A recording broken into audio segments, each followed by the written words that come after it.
বারের যে ইতিহাস ৭৭ বছরের ইতিহাস ৭৭ বছরের ইতিহাসে কখনো এরকম নির্বাচন আর হয়নি। আপনারা দেখবেন আজকে যারা লাইনে দাঁড়ানো আছে, বিশেষ করে শিক্ষানবিশ আইনজীবী, অথবা দেখা গেছে 2 দিন পরে যে সিলেক্টিভ ভাইভা পরীক্ষা দিবে, যে শিক্ষানবিশ আইনজীবী ভাইভা পরীক্ষা দিবে, সে অলরেডি আজকে লাইনে এসে দাঁড়িয়েছে।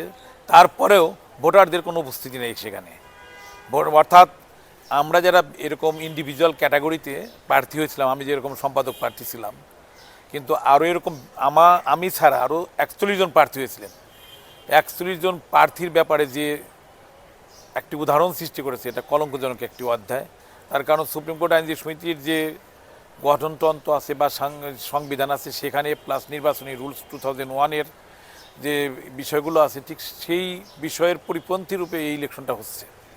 কখনো কোনো দিন এইরকম পার্টির তকমা লাগিয়ে কাউকে কিন্তু নির্বাচন থেকে দূরে রাখা হয় নাই, কিন্তু এবার করা হচ্ছে। সবচেয়ে আমাদের বড় প্রাপ্তি এই নির্বাচনের ক্ষেত্রে, আমরা যারা ডাইরেক্টলি বঞ্চিত হয়েছি এই 42 জন, তার বাইরে সাধারণ ভোটাররা এত স্বতঃস্ফূর্তভাবে সাড়া দিয়েছে, অর্থাৎ কেউ ভোট দিতে যাচ্ছে না।